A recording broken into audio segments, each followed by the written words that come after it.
Salam sejahtera semuanya kepada para penonton tanya jawab yang berbahagia. Semoga video ini bisa memberikan pengetahuan dan edukasi kepada para penonton, dan jangan lupa untuk like dan subscribe channel ini ya. Pada video ini ada pertanyaan dari Vicky tentang misalnya Mihana ada di zaman penyaliban Yesus. Apakah yang akan Mihana lakukan? Menyelamatkan Yesus atau membiarkan Yesus kena salib? Menurut saya pertanyaan dari saudara Vicky ini ingin tahu mengapa umat Kristen pada zaman itu cuma membiarkan saja Yesus disalib. Kenapa kok tidak ada yang berusaha menolongnya? Hanya saja dia menggunakan Mihana sebagai perumpamaan. Halo Mikana. Halo juga saudaraku, silakan buka kamera saudaraku. Bentar. Ya, silakan.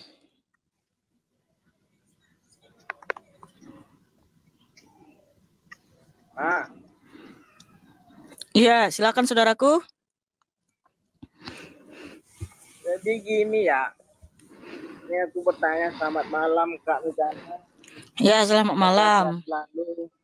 Semoga selalu juga. Emang mana ada kau marah-marah? Iya. Nah, gini pertanyaannya. Apa itu?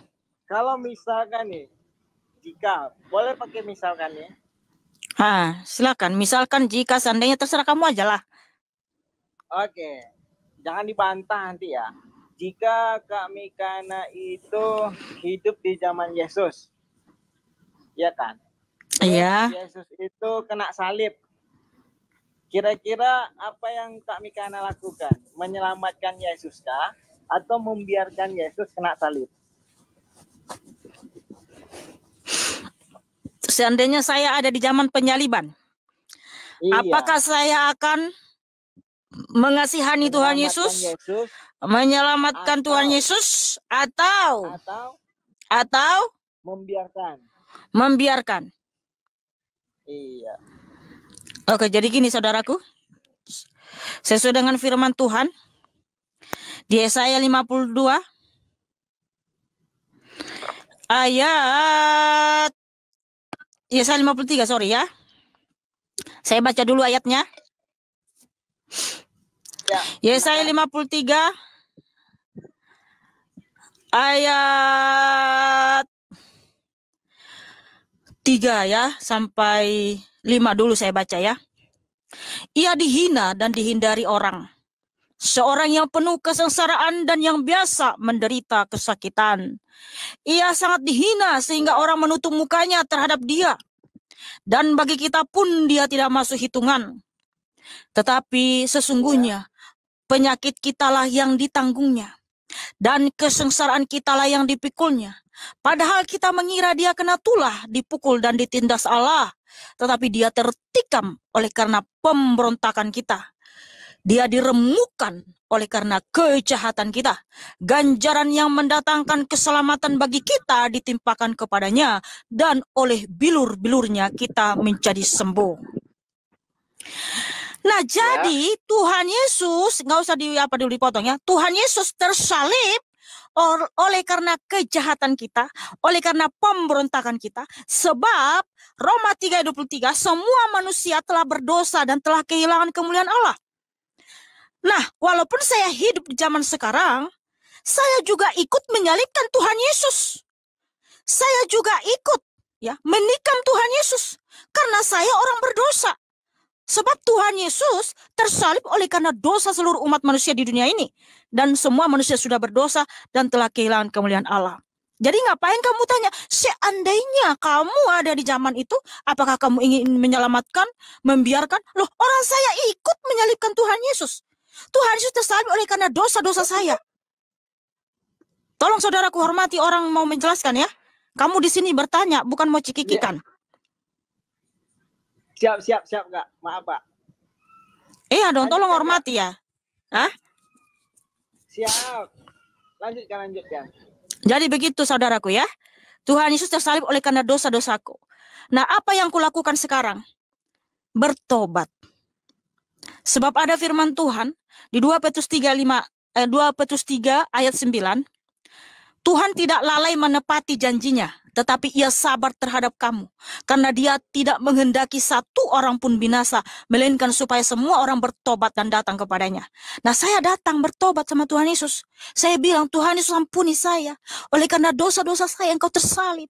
Oleh karena pemberontakan saya engkau tersalib. Ampuni saya Tuhan. Ampuni saya. Hapuskanlah segala dosa-dosaku. Sehingga Tuhan Yesus memberikan darahnya yang kudus, darahnya yang suci untuk pengampunan dosa-dosaku dan saya selamat. Dan secara otomatis saya menjadi anak-anak Allah. Saya anak kerajaan surga dan surga sudah diberikan Tuhan Yesus samaku. Dan juga siapapun yang percaya kepada Tuhan Yesus dan mau bertobat datang kepadanya. Tetapi orang yang tidak mau bertobat, orang yang mengeraskan hatinya, orang yang mengolok-olok Tuhan Yesus, maka dia binasa. Yohanes 3 ayat 18 firman Tuhan. Barang siapa tidak percaya kepada Tuhan Yesus, ia tetap berada di bawah hukuman. Ya, terima kasih. Tuhan memberkatimu. Kiranya Tuhan Yesus menjamah hatimu dan kau bertobat. Terima kasih. Menurut saya jawaban dari Mihana untuk pertanyaan ini adalah dengan memberikan penjelasan kepada saudara Vicky tentang kenapa Yesus disalib. Yesus itu tersalib itu karena apa dan karena siapa, jadi supaya saudara Vicky mengerti mengapa Yesus itu membiarkan dirinya disalib. Jawabannya lihat ayat di Alkitab.